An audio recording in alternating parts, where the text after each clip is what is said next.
عليكم ورحمة الله. معانا النهاردة منزل في المنطقة التانية، حدائق أكتوبر، قطاع جيم. المنزل بتاعنا ما شاء الله 3 أدوار، أرضي و2 متكرر. مساحة الأرض 150 متر، 75 متر مباني و75 متر حديقة أمامية وخلفية. زي ما احنا شايفين المنزل بتاعنا على شارع رئيسي، أمامنا سنتر خدمات شغال بالكامل ما شاء الله، ومسجد كبير، في دار مناسبات كبير ما شاء الله. قدام البيت غير مجروح نهائي، كل ده لاندسكيب. زي ما احنا شايفين المنزل بتاعنا ما شاء الله خرسانات ومباني جديدة. زي ما احنا شايفين ده رصيف امام المنزل، طبعا كل الخرسانات بتاعتنا جديدة، كل المباني جديدة، تسطيح البيت كله قدام عينيك. زي ما احنا شايفين دي الجنينة الامامية بتاعت المنزل اللي هي 75 متر، حديقة امامية وخلفية. هنشوف مع بعض، ده مدخل خاص للدور الاول والثاني العلوي، ده مدخل خاص للدور الارضي. زي ما احنا شايفين مساحة ريسبشن. طبعا دي تقسيمة الجهاز، مفيش فيها اي اختلاف في التقسيمه. نقدر نعمل زياده في المباني، نقدر.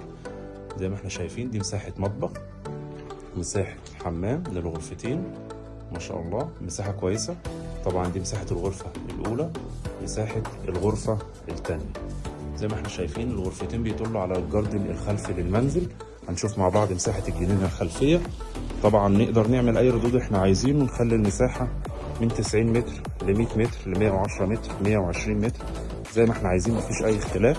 طبعا الجهاز سمح لنا بالتصالح، نقدر نفتح ملف تصالح من اليوم، نقدر نضم كل المساحه دي. احنا سايبين معاك اشاير تقدر تسحبها لحد المستوى اللي احنا فيه ده كده. طبعا الجنب الناحيه التانيه من الجاردن ممكن برضو نضمه لمساحه المباني. احنا ما بنشطبش الواجهات الخلفيه، لان لو في اي زياده في المباني ما نبقاش خسرنا مون وكلفنا تشطيبات. زي ما احنا شايفين المنزل بتاعنا ما شاء الله خرساناته كلها جديده. المنزل سقف البيت مرتفع حوالي 3 متر 30 ما شاء الله. هنا كده مدخل الشقه، من مدخل السلم بتاع المنزل احنا كده طالعين على الدور الاول والدور الثاني العلوي ما شاء الله. الدرجه بتاعتنا حوالي متر و10 عرض. زي ما احنا شايفين السلم مرتاح، شغل البيت كله جديد، خرساناتك قدام عينيك. نقدر نسلمك المنزل نص تشطيب، محارة وكهرباء وسباكة. نقدر نسلمك المنزل على المفتاح زي ما انت عايز، نشتغل معاك مقاولة، نشتغل معاك نسبة إشراف، كل ده متاح معانا. زي ما احنا شايفين ما شاء الله المنزل بتاعنا دي مساحة جميلة جدا للحمام، مساحة الغرفة الأولى، مساحة الغرفة الثانية.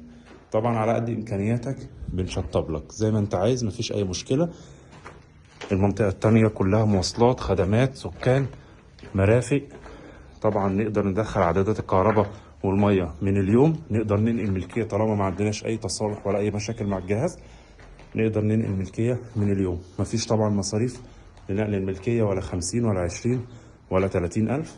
طبعا الجهاز لغى كل مصاريف الإدارية لنقل الملكية، يعني بأقل التكاليف تقدر تنقل ملكية المنزل باسمك. المنزل متسلم ال3 مراحل، خالص اقساط. زي ما احنا شايفين ما شاء الله حاجة محترمة جدا.